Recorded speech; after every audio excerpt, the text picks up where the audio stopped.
The Richard Sherman podcast on PFF is brought to you by SuperDraft Fantasy. They created a fantasy game for all of us. To all my PFF community, listen up.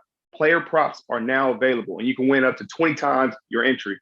Put your parlays together for all kinds of sports. I'm taking it to another level. I want to hook you up when you play. Double your deposit now. Get a $10 bonus when you deposit 10 using the code PFF at registration. Just download SuperDraft and start playing now. They're even hooking you up with a free PFF Elite for a month or half of your annual subscription. Just download the SuperDraft app on the App or Play Store. Use the code PFF when you create an account, deposit $10, and we'll match it with another $10. The offer is only eligible for new accounts. SuperDraft paid fantasy contests are available in 34 U.S. states. Must be 18 or older to play. Contests in most states. Visit superdraft.io for all eligibility restrictions. Well, I'm the best corner in the game. Don't you ever talk about me. Picked off. It is Richard Sherman. It's picked off by Sherman. Now, buckle up. Here he goes. And it is intercepted by Richard Sherman. Broken up. Picked off. This game is over. All right. Welcome back to the Richard Sherman podcast. Back at it again. The offseason. Now the draft has passed. Everybody's starting to get into rookie mini camps. A few free agents finally finding homes, and Tyrann Mathieu is literally back home. Mitchell, what's up? Richard, I got my gruff Sparty Michigan State hat on. I have become, I know you're not playing with the Seahawks anymore, but I found a newfound love for the Hawks with Kenneth Walker III on that team. So we're going to see how he does, Rich. But let's kind of start a little bit, backtrack a bit. Some things that caught the headline this past week were comments from the veteran quarterback Ryan Tannehill out of Tennessee. Obviously, we saw Malik Willis slip and slide down the draft boards to the third round, and he ends up getting scooped up by Tennessee. And it sounds like Ryan Tannehill is not too thrilled to be a non-mentor for the young rookie. What are your thoughts on Ryan Tannehill's comments about how it's not his job to be a mentor for Malik Willis? I mean, there's different strokes for different folks, and I'll say that. But as the quarterback and as the leader of your team and kind of the culture setter for a team, if as the quarterback goes, there's culture setters in other position groups. But if the quarterback is away, it has a huge effect on how the team is going to be. So imagine a team that says, hey, the quarterback says, I ain't helping nobody. I ain't helping my replacement. And then the linebacker starts saying, I ain't helping my replacement. And then the O-line starts saying, I ain't helping my replacement. And then you have a team full of guys who won't help the next guy. So then if anybody gets hurt, you got guys who don't know what's going on. I mean, maybe they learn the playbook themselves, but they're not going to be as good as they could be if guys actually put time and effort. Like nobody teaches like players teach. Like players teaching players is the best way. Coaches coach. You learn from coaches that coach the scheme and coach you on technique. But a lot of things that players teach each other can't be taught by coaches. And so certain things you need a veteran to teach you. Certain things you need a veteran to learn to teach you how to be a pro, how to prepare, because you don't know how to do it. And so for him to say that was a little disappointing. I feel him. Like, hey, I feel threatened. I feel like you're coming for my job, and it's not my job to train my replacement so that you can put me out of work. I hear you. But in a winning culture, you're only as strong as your weakest link. And so if I'm not helping that weak link get stronger, then I'm part of the problem. And so in winning culture, you see a lot of veterans helping the young guys. You see a lot of veterans working with young guys, working with practice squad guys after practice, or staying late and watch the tape. Or maybe you don't see it. Those are things fans and outside people don't see. And that's a lot of stuff we had in Seattle. You got Cam and Earl and Bobby Wagner and KJ Wright and Cliff Averill and Mike Bennett working with everybody they can touch. You got Doug Baldwin, Jermaine Kearse working with everybody they can touch. Marshawn Lynch working with every back that came through that program, that organization. Brandon Mebane. You got people taking their time. Marcus Trufant was the guy who, when I came in, took time to work with me and explain and answer questions I had when I was just a dumb rookie. And I didn't know what to do. Roy Lewis was another guy who helped guys. Lawyer Malloy helped Earl and Cam when they came in. So it's like, who knows? Maybe we'd have still been great players and had the same career path had we not had those guys. But we don't know. We had them. we had them. So they helped us with that transition to the league. And so it's just tough, man. It's just tough. You know, I hear what he's saying, but you got to be better than that. Richard, I mean, I look at your career, right? When you first came in, and like you said, you had guidance coming into the league with Trufant, kind of paving the way. And once he got injured, it was like your time to shine. But at the inception of the Legion of Boom, it was always that, you know, all the cliches that you guys threw out, each one teach one, and iron sharpens iron. It was all about, you know, strengthening the weakest link, if you will. Right. And I look at your career and who played opposite you. I mean, you've got guys like the Sean Shed, who really, you tremendously elevated his game to the point where, you know, here's an undrafted rookie that now is starting opposite you in the Legion of Boom. I mean, obviously Brandon Browner had a lot of success in that role too. But it goes beyond that. You had Jeremy Lane, you know, you guys had guys that got straight up paid because of the role that they were playing in. And it goes to how you were as a competitor and how the whole Legion of Boom was as competitors. It was always competing to get to that next level.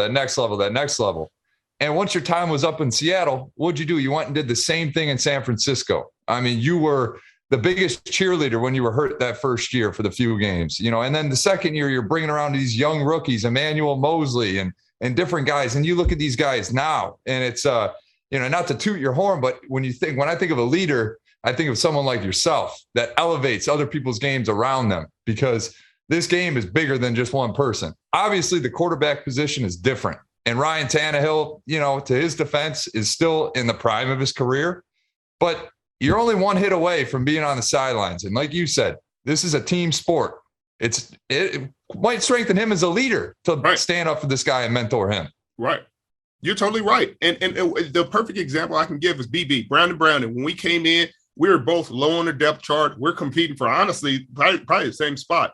And he was giving me advice like, hey, they want you to do this. They want you to put your hands on people. They want you to use this technique. So don't go away from it. Be confident. And like every day would stay on me. And eventually we ended up starting together. But it just showed a lot about who he was as a person, who he was as a leader, and as a competitor. Like as a competitor, I'm not that worried about you. He ain't worried about me because he truly believes in his ability. So he wants to see me be at my best so that I can push him to be even better. And that's the way I always saw it. Like, hey, I want you to know all the tricks I got, all the tips I got, hey, what I'm seeing, hey, and this receiver does this receiver is going to do this. Every bit of knowledge I have, I want you to have, so that when push comes to shove, you know what I know. And hey, if I'm out there hurt and you're out there, our team still has a chance to win these ball games, because I still want to win a Super Bowl. I still want to win a championship. And that's always at the forefront. That's always the competitive part. But, you know, to each their own, like I said at the beginning, you know, I understand quarterback's a different position, you know, and people do things different at the quarterback spot. So that's good for him. But it is good for him, but it also probably is the reason why Tennessee can't seem to make any advancements in the playoffs, man. It comes down to leadership, and I'm sure he's probably regretting some of his decisions and words, you know, at that presser last week. So, but Richard, you know, moving forward, this week is exciting. Rookie mini camps, everyone, all these teams and GMs and scouts get to see, you know, the talent that they drafted come in and in person for the first time. You know, walk me through what it was like when you were a rookie. I mean, what are these rookies getting themselves into this week, and what's to be expected? Well, I mean, they're starting to, some programs and some organizations are starting to water down rookie mini camp. So it's not a true opportunity for these guys, especially they don't want guys getting hurt. They don't want guys, you know, straining anything. And they've obviously already seen what they need to see out of the guys they drafted. You know, so it's really opportunities for guys who are tryout guys to potentially stick. You know, those are the guys that teams are really going to put through the up and up, guys they haven't had a chance to see in person. So there have been those guys. You know, Deshaun Shedd was one of them. Deshaun Shedd was a tryout guy. I believe his rookie year came out, played really well in minicamp, got an opportunity to go through OTAs, got an opportunity to go through training camp, really impressed during the preseason and during training camp, and stuck with the team for years. And so it's really a cool opportunity for guys who just to get the looks, you know, just to get in the playbook, get in the building, and for teams to see him. Rich, we're kind of seeing that last wave of free agents right before, I guess, roster cuts really take effect. And we just saw Tyrann Mathieu finally find a landing spot back home in New Orleans. What does he bring to the Saints defense? I know that the Saints are kind of in a unique position where, you know, their defense is looking pretty darn strong right now. And if they can get that quarterback position right, they could be dark horse competitors. What do you think Tyrann Mathieu brings to the Saints? I think he brings leadership. I think he brings the landlord. Like, he was the landlord in Kansas City. And he damn sure going to be the landlord in New Orleans. Like, come on now. He back home in Louisiana, LSU kid. Like, went to high school there. Like, went to high school in New Orleans. I don't know which ward he's from, but, like, he's a homegrown. So it's a different field. The things he brings, the intangibles, the energy that he's going to bring to the city and inject just from cheering for a hometown kid coming home, like, and the hometown kid being an all-pro and a Pro Bowler and one of the best safeties in football, and people are like, well, he might be past his prime. Tyrann Mathieu is a ball player as a ball player. Like, if he's on the field, he's making the team he's on better. He's going to make plays. He's going to be like, I guarantee you, Tampa Bay and Carolina and Atlanta aren't happy he's there. And I can't wait to see the impact he makes and just how he's received a week in and week out by the city, man. I know it's a lifelong dream for him, and I'm so excited. Richard, Tyrann Mathieu is a prime example. I mean, you look at him coming out of LSU, there were so many question marks about his perceived character flaws or whatever. And it's like, here he is. He's turned, I don't know what season it is in the league, 10th year in the league, whatever it is. The guy's an absolute menace on the field. Team leader, nothing but a high character individual. It just goes to show you that sometimes these analysts and evaluators about these kids coming out and into the league are flat out wrong. And Tyrann Mathieu, looking back at it, should have probably been a top 10 pick in that draft. He had the accolades, he had the statistics, he had everything that you could possibly want. And for whatever reason, he slipped to the third round. Well, it was size. And people are like, oh, he's not big enough to play in the league. Well, he's big enough now. He's big enough now, and he's the same size. Right. He didn't grow. He didn't grow, but all of a sudden he's big enough now, and he's making an impact, huge impact. He's changed again. He changed Kansas City. Like, Kansas City was a good team before he got there. They were a great team once he was there. They were a great team. You talked about them like they were consistent Super Bowl contenders. They were either in it or right near it, and a lot of that impact is going to be lost, and people are not going to understand why the defense looks so much different or things are changing in Kansas City, but he's a huge part of that. And it's just mentality. The mentality he brought to it was just like us in Seattle, you know, Cam and Earl and Bobby and his mentality. Like, mentality was brought walk with. And he's about to bring that dynamic to New Orleans. And when they're coming out there, and they already had a lot of swagger to that defense. They were one of the top defenses in football last year. Chris Richard is going to continue to elevate, and he's going to continue to find ways to make put Tyrann Mathieu in position to be successful. And, man, watch out. I mean, speaking of roster movement or lack thereof, I mean, we got San Francisco 49ers still in that little predicament, and things are probably going to start getting awkward here in a bit, Rich. What is going on with the Niners and Jimmy G, Trey Lance? I mean, the offseason's not slowing down anytime soon. How do you see the situation playing out? Is Jimmy G going to be on this team going into training camp? Does he have an opportunity to be, the starter? I think he's going to be on the team during training camp. I think he'll be more of a safety valve, and it's a really expensive safety valve, but safety all the time, all the same. I think they're going to give Trey Lance an opportunity to start in ball games. I think they want to see it. I don't think he'll play a ton in the preseason, so they'll keep a ton of backup quarterbacks to play in the preseason, but I don't know if either of them play on preseason. It's not worth the injury risk to Jimmy G with his cap number, and it's not worth the injury risk to the guy who you want to start. But they also need him to get reps. They need Trey Lance to get live reps. If the schedule is that the rumored schedule that came out of them playing Carolina, then Atlanta, first two games of the season is accurate, I definitely see Trey Lance starting in those games. I think those are two teams that are up and coming, have pieces, but I think San Francisco would be on paper a lot better than those teams, and they would expect to win those teams, and those would be perfect games for Cal to draw up and scheme up plays to get Trey in his comfort zone. and feel like they're in control of those ball games. Obviously, with Debo's situation, he's under contract, so it's not really a sticky situation for them. They want to make him happy. Obviously, he follows the 49ers on his Instagram. These are things that matter nowadays.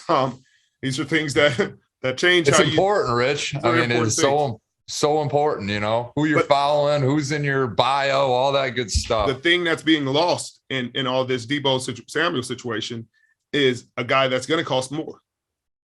Everybody's so worried about Debo. There's a guy on that team that's going, and he's going to get his money soon too. He's going to cost more. And that's Nick Bosa.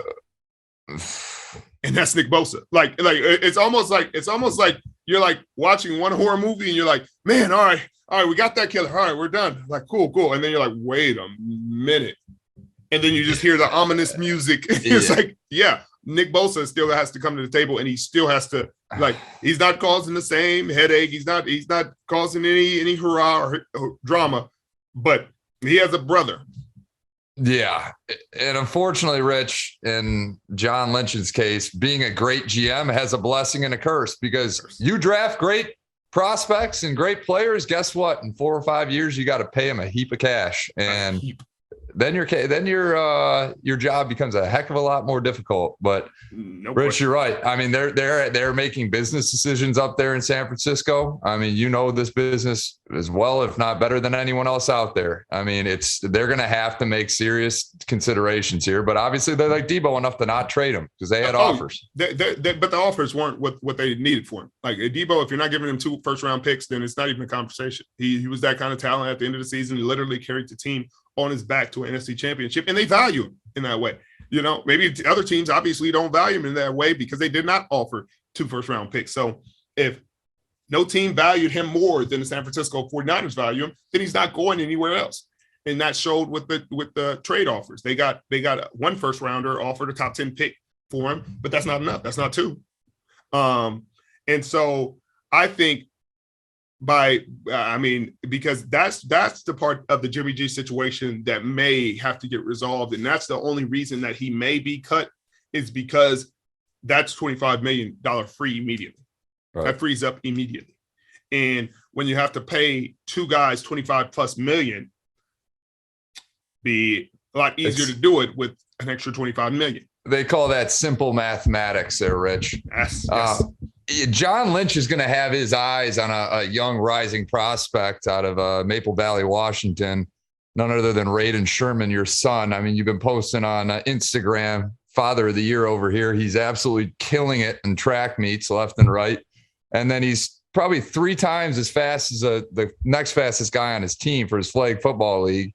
Talk about what it's like, Rich, being a dad and seeing your son absolutely dice up the competition to the point where he's running away a good 15, 20 yards from the closest defender, stops, shakes hands with them, turns around and continues to run into the end zone. Well, you got a lot of work to do. He's a very raw prospect. Let's not get ahead of ourselves and anoint him the next Richard Sherman or anything. We have to take our time, let him go through the ringer. We don't want to get too ahead of ourselves and start anointing them. But, if teams want to call and offer him a contract early, whatever. I'm not.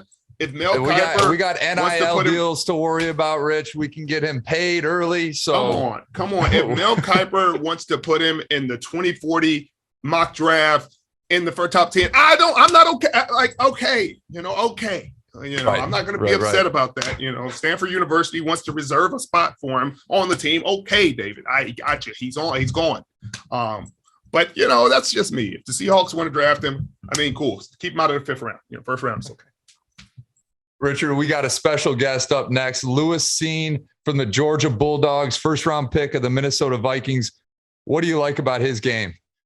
Man, I everything. I like he's instinctual. He's smart. He's a leader. He plays hard. Like, he went through the ringer. I didn't even know he was from Haiti until I really researched. He came from Haiti and is just a hardworking guy, and really makes a ton of plays for his defense. He's a perfect fit for the Minnesota Vikings, perfect fit to learn from Harrison Smith, man, and I'm excited to speak to him.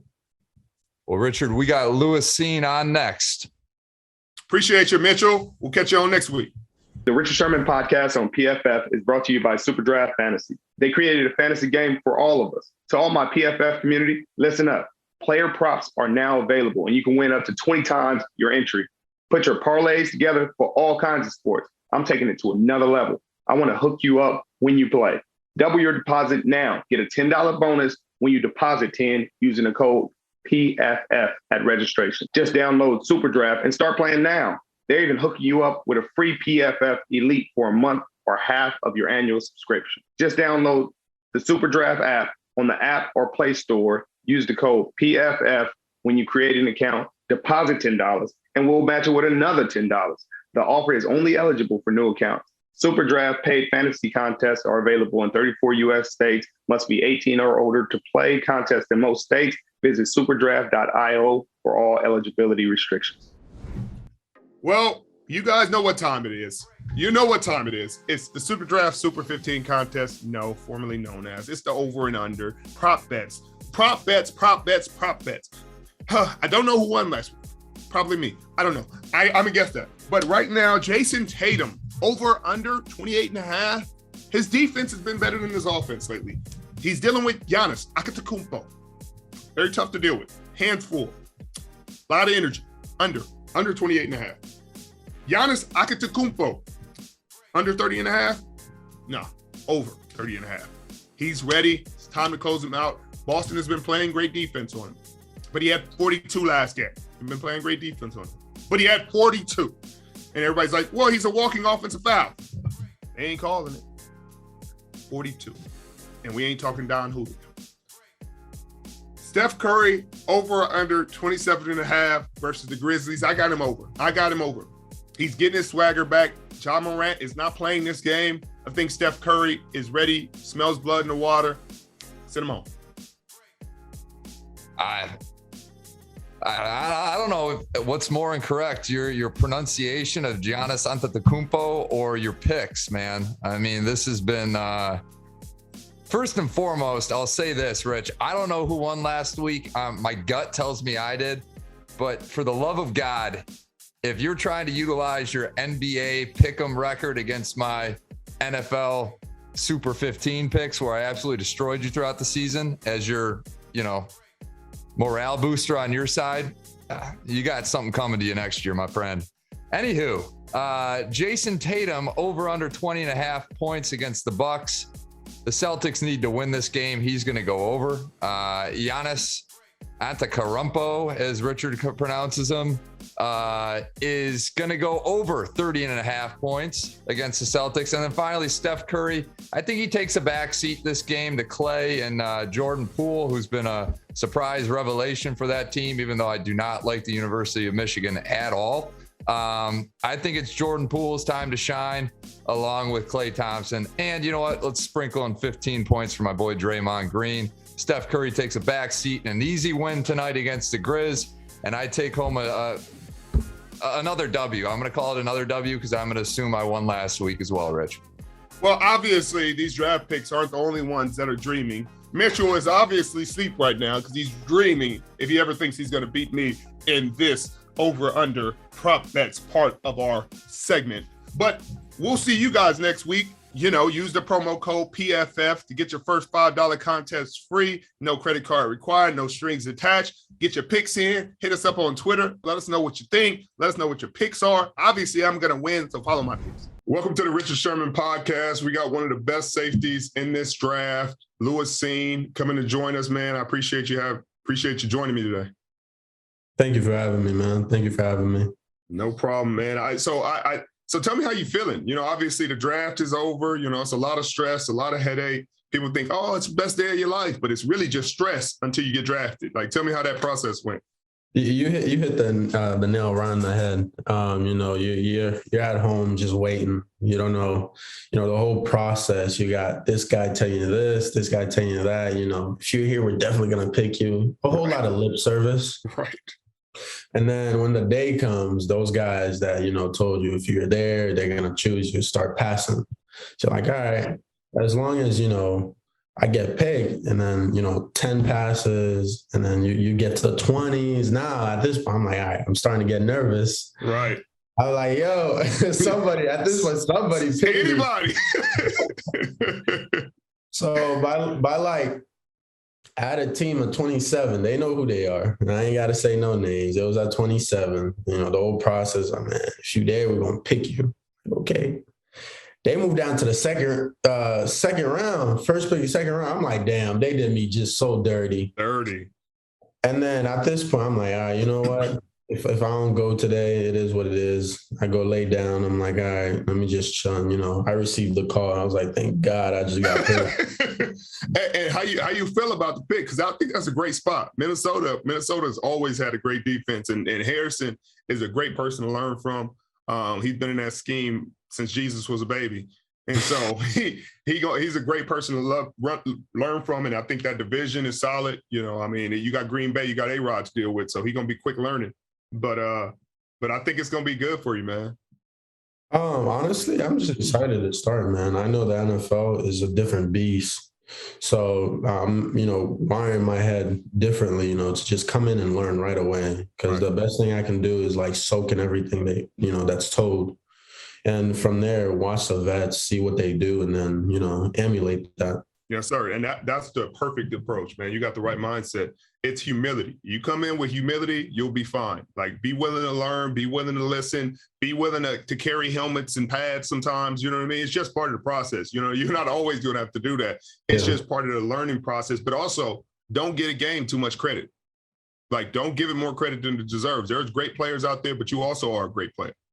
And so there's a balance between being humble and having humility and learning from the vets and doing that, and then being like, hey, this game ain't too big for me. They picked me for a reason, and I'm about to show you why. And then you'll get out there and you'll be like, oh, come on now.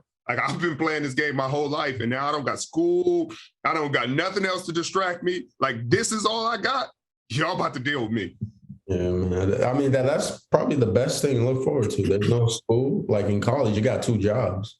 You got 2 jobs. Now it's only 1 job, just ball. Right.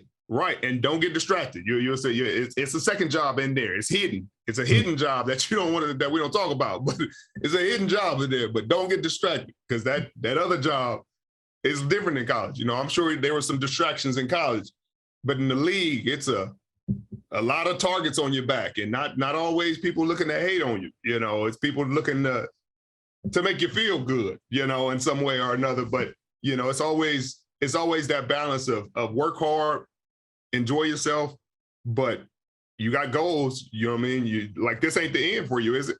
No. Right. You want to be a Pro Bowl, you want to be an all-pro player. They got somebody in front of you that has been those things. He's been playing at a high level. He'll show you how to be a pro. And that's cool, because sometimes you can go to a situation, there's no vets in front of you. And then you got to dang near teach yourself how to be a vet. And it's like, that's tough. But I didn't realize you were born in Haiti. Oh yeah, man. I'm Haitian born. Yeah. Moved around a whole lot, man. That's kind of the story of my life, kind of bouncing from one place to the other. So, you know. Take me through that. I didn't know that. And I don't think a lot of people did. Yeah, I was born in Haiti.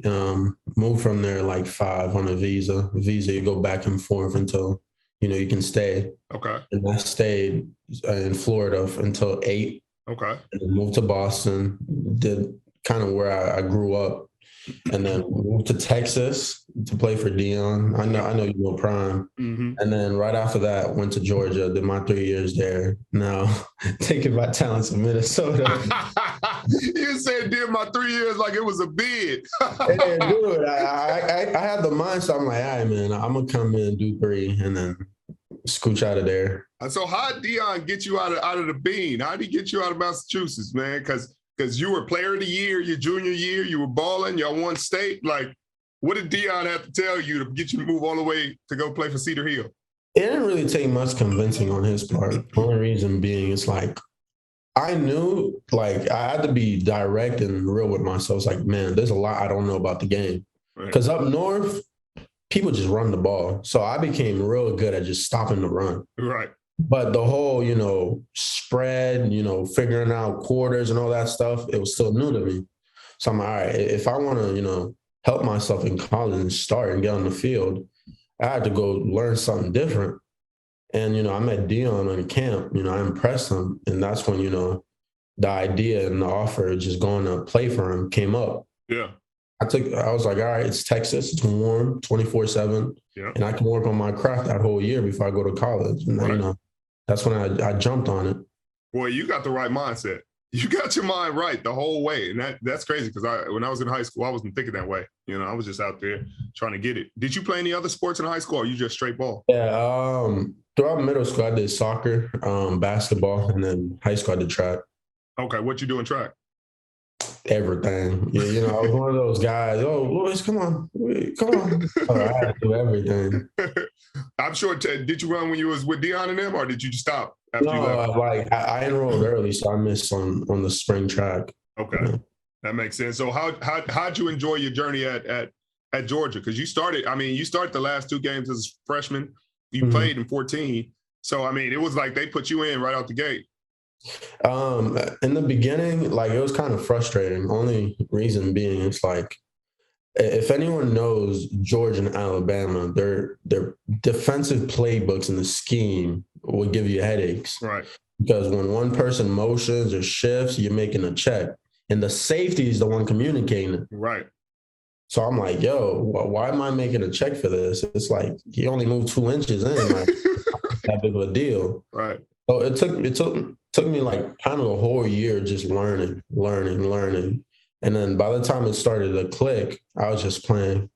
And that what you'll appreciate about that later is when you get to Minnesota and they have those checks and you're dealing with quarters or you're dealing with the too high shell, and it'll be the opposite of what you dealt with your freshman year. You'll be sitting there like, oh, this all you got to do?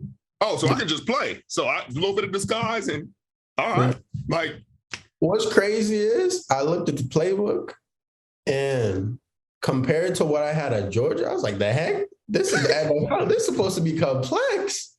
It's like, nah, we want our guys to play. I was like, yo, that works for me. Right. So that's exactly what I mean. You see how your expectations were the NFL is supposed to be so much harder and so much than college. And then you look at the playbook and you're like, wait, where's the rest of it? That's the game too. Like, there's going to be dudes out there where you be like, hey, he can play now. You know what I mean? Like, he can play. Some dudes out there that's special, that's freaks, but you can play too. Yeah. And that once you realize that, it ain't nobody going to really be like, hey, come on now, he can't be handled. He can be handled. I just need to figure out how he going to get handled. Yeah. And if he too freaky or too fast or jump too high, well, let me figure out the scheme, offensive scheme they running so I get to the spot he going so I don't got to deal with him anyway. And so a lot of it is preparation. 90% of the league and having success is preparation. You willing to put the time in to study these offenses, to study their tendencies, third down, red zone, understand. They're going to run the stuff you see. And then you're going to practice the stuff you see. And then can you be calm enough in the game and not let all the jibber jabber and the chatter distract you from executing? That's the difference between pro bowlers and all pros and, and dudes that's just out there. Man, that's probably the best advice I've gotten. I appreciate it. I've gotten. Thank you, man. You're very welcome. You're very welcome, man. I'm excited for you. So, y'all haven't done minicamp yet, huh? Y'all rookie minicamp. I report in the 12th. I go over there at the 12th. So have they gave you what number you wearing? Same number? 6. Okay. Yeah. What made you pick 6? They didn't have 16, and and 6 is like single digits apparently sell a whole lot. So I'm thinking business perspective also. Hey, okay, talk about it then. You know what I mean? Yeah. That matters. So in terms of branding, have you thought about that? Like your logo and stuff like what? I mean, that's important your rookie year, but in the future, it's going to be. It is gonna be, but right now I have a different look than other people with my hair, so that helps. But other than that, it's like once I, solidify myself and start making good plays, then, I'll put all that out there. No question. So y'all got 5. Y'all end up getting 5 in the first round, which is crazy. It's crazy to get 5 people from the same team in the first round. Y'all got it on the same defense. Tell me about some of those dudes on the defense. Tell me about Jordan Davis and Nakobe Dean and Trayvon Walker and those monsters. As you already know, you already played on a dominant defense. So, all the guys are different, got their own personality and all that. Right. So it's like me, I'm more laid back introvert, but once I put the pads on, I flip the switch. Yeah. So like practices was like hell, but like that was really the hardest thing. The games were simple, dude. Like the games were so easy. Like once the ball snapped and the ball came out, it was a race to the ball. Yes. JD, however big he is, was already there. Trayvon, N'Kobe. I'm at safety. I'm like, yo, I gotta get there before they do. They're gonna make the play, and I ain't gonna get no shot. So I had to get on my horses, man. It was hard, dude. It was hard. Then you could tell for being safety, I'm back there, and you got the best front seven. Right. You're just looking at everything, but it's like, what's going on? So most of the times I had to go look for work. Right. And you found it. You made impact. You were freaking all over the place. But it also makes you, it forces you to almost to be humble and to respect that, hey, I just got to do my job.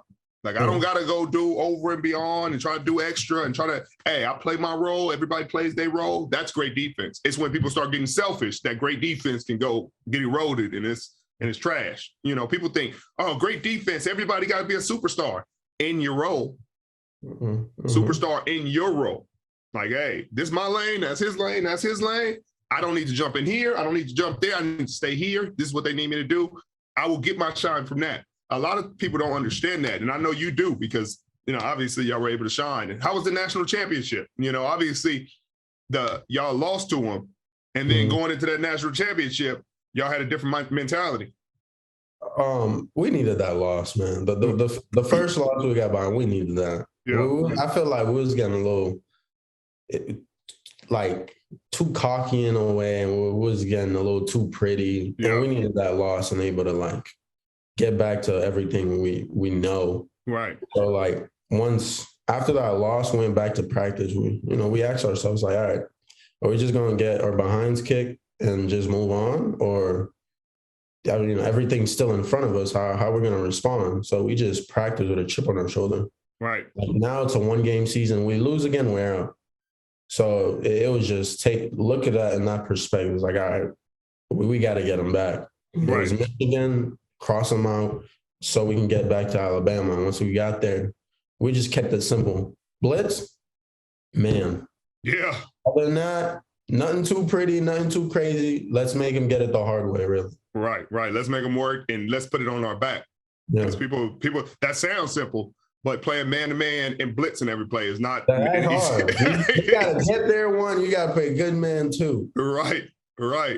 And y'all had a good defense. Y'all had good corners. Y'all had a good front that could get there, but they had some receivers. Obviously, Jameson went down early in the game, but they had them. You know what I mean? They had some people that could play, man, and that was really impressive. So is a lot of your family still in Haiti, or did everybody come to the States? My family's scattered everywhere. It's a weird dynamic. I feel like I'm the one that's supposed to bring my family together.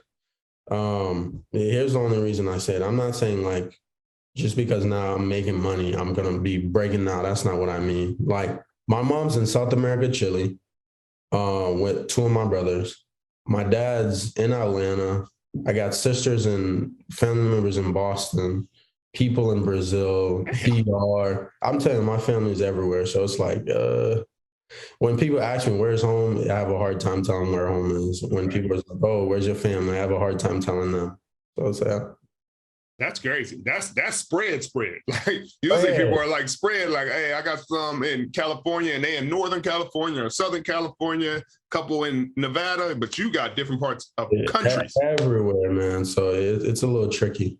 That's super tricky, but it'll work itself out. It always does. It'll come together. People, like you said, it might be your responsibility, not financially, but just in terms of being able to because I'm sure you talk to everybody, and there's probably people that don't talk to each other. And you know, at some point, you're going to be able to make that happen like you want to, because I can hear it in your voice that you have a vision for it. But, you know, right now, you got other fish to fry. I got a question for you. Shoot. You've been asking me questions. Now it's my time. Yeah, I like it. Me being a young rookie, I meant to ask Dion this question, but since we're already on the call, I asked it to you. What are some pitfalls I got to watch out for? Because the goal is stay away from distractions and dominate on the field, and you'll spend a long time in the league. So give me some pitfalls to stay away from. Frustration. Okay. Frustration. because it's not you're so used to being dominant for so long because you've been in college and you found your niche and you were dominant. Like, you're not going to fall back to your freshman year self where you're going to be super frustrated, but things aren't going to go perfect your rookie year. And the criticism is different in the league. You know, you're going to hear criticism here, criticism here, criticism, you know, luckily you're not in New York or one of those markets, but just stay even keel. Everything passes, and don't respond to people on Twitter. Don't respond to people on Twitter. Good, bad, or indifferent. Like, you could say thank you or whatever, but when you have a bad game, ignore Twitter, ignore social media, get off of it. Just hey, for 5 days, just let it go. Let social media not be, or somebody else deal with it. But don't read it, because it subconsciously messes with your spirit. Like, even if you be like, man, I don't care what people say, you read it, you suck, and you read it. It went across your mind and stuck in your brain. Even if you're like, man, that don't bother me, it's going to bother you. It's going to frustrate you because you know I'm the truth. Like, that was a lucky play. It wasn't my coverage. It was, you know what actually happened. They don't, but they'll speak on it like they do. So be careful with that. Another thing I'll say is going out and partying it's tempting, but the season's only 4 or 5 months, and it's not like college. So your season starts, training camp starts end of July, Super Bowl's mid-February now. The rest of the time is pretty much yours. You got OTAs and stuff, but on the weekend OTAs, you can go travel and do this and do that and go to different countries. And if you want to go to Miami or Houston or do this. So during the season, it ain't as important. So, but if you start to feel like it's important and you start going that direction, then the results you get, you ain't got nobody to blame but yourself. Mm-hmm. So I tell you when you fly to Miami to play the Dolphins, and you might, y'all Midwest, so you're not gonna have a day. They're gonna fly the day before. But you don't need to go to live the night before a game. Some dudes, it sounds as crazy as it sounds, dudes do that. And they'll have security on your floor. Teams are different now. They're better about like keeping dudes in the hotels, but dudes will find a way. That mess is not important at all. Like, you can literally do that. You will have a ton of money and a ton of time in the off season. Lock in. The dudes who do that usually aren't stars. There's some of them that can do both, but not for long. Another thing I'll say is things you already said. I mean, learn from the vets. Learn from your vets. Be willing to take notes. Be willing to, even as a freaking 10, 11-year vet, I still felt like there were things I could learn, even from young dudes. Young dudes will come in and they'll have a technique or an adjustment or a way their footwork, and you're like, that's different. Like, that's working. I don't know how you got your off like that. You're patient as hell. Like, where your eyes at? And then they'll be like, well, my eyes is at his hips. And then you'll be like, all right, I'll go out here and try it. See if that makes my game better. See if that can tighten me up a little bit.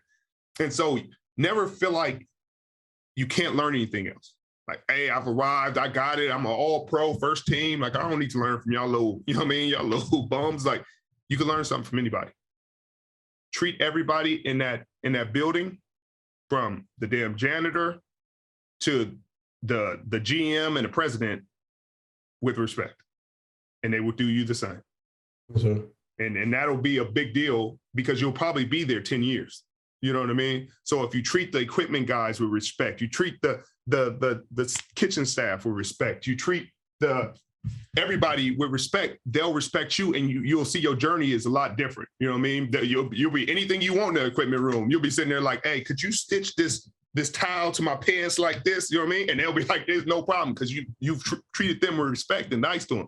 But if you're an a-hole to them, you'll find it a lot more difficult to maneuver how you want to maneuver and get them to get stuff for you. If you want your breakfast made a certain way and it's super specific, you'll likely be able to get that if you treat them nice and you're not an a-hole about everything. So a lot of times that's different for people because you've never had that. You've never had a staff that's waiting on you in every respect, You just dropped some nugget. Yeah, some nugget. I'm trying to, man. I try to tell people what I wish somebody would have told me, but I did that, but it would have been cool to know going in. Richard Sherman, now, what would you go back in the day from when you first got in and tell Richard Sherman now? Damn. You're good. I would enjoy the moments more. because I was so being great. Sometimes you're so tunnel visioned on being great and being like, hey, next, who's next? What's next? Like after we won the Super Bowl, like we didn't really enjoy it as much as we could have, because it's like, you don't want to get complacent. You know, I don't want to get complacent. I don't want to sit there and be like, oh, this is the only one I'm gonna get. Like I'm on to the next one. We about to get another one. So I'm back to work. And I never got to sit there and be like, damn, like I wanted this my whole life. And like, you know, and so you lock in so much that you miss so much. Like I go back and look at pictures and stuff and I'm like, damn, like I don't even remember all that happening, because I was so like, don't be distracted. Like next one. Let's go get it. And so sometimes not too much, but you got to sit back and be like, appreciate the work you put in to get to where you are, to get to winning the Super Bowl. Like that don't happen every day. And it may not happen again. It may happen again, but it may not. And so when it happens, soak it in and then get back to work. Don't just be like, cool, this nice. Yeah, we're going to get another one. Like soak it in. Take a chance to do the confetti, like the goddamn angel and all that nonsense. Just like you did in the national championship. You got to soak it in. Because you're not going to do it. You're not going to do it again. You're in the league now. You're never going to get another national championship, but you got it. But that's what I would do. I would take my time. I would go back and really enjoy it. You know, I think I did a good job of enjoying and connecting with my teammates, but I would really, really enjoy that moment a little more. Thank you, man. Thank you. I appreciate you. I appreciate you, man. We're gonna have to exchange numbers, man. I'm gonna keep track of you on your journey, because I think you're gonna be great, and I really love your mindset. And if you really need anything from me, anything I can do to help, you know, never hesitate. The only thing I'm gonna ask is, man, knowledge. I like learning new stuff. I always want to pick your mind. But I appreciate you, man. Anything else you want to talk about, or you want the world to know before we get off? Nah, I prefer showing the world than telling them. I don't want to be about the lip service. I just want to show them. Yeah.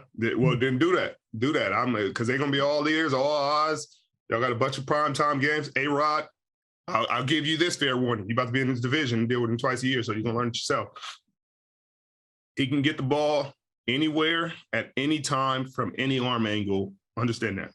And I'm sure they're going to explain it to you. Like, he ain't the only problem in that division, but that man, some of the stuff you're going to be like, bro, it's out. At one point, he was rolling left. I was on the right side of the field. He was rolling to the opposite sideline. I was 75 yards down the field on the outside of the numbers. And so his guy was like, well, we were probably like 55 at that time, 55 yards down the field. But the guy was kind of like getting behind me, because I'm like, I'm drifting. I'm like, man, he ain't gonna be able to hit him all the way out here. He ain't gonna see him. So I started like looking for work. He must have looked and said, flick. Boy, I had to tackle the receiver. I had to tackle him because it was getting there. And I said, never again will I fall for that. That man, that's why you'll see why they talk about him like they do. But he can be beat. He can be had. But that's one of them, him and you're going to see why the old dudes that are around for a long time are around for them. And him and Brady. Yeah. The schedule come out. I don't know if y'all got Brady this year, but if you do, you'll see.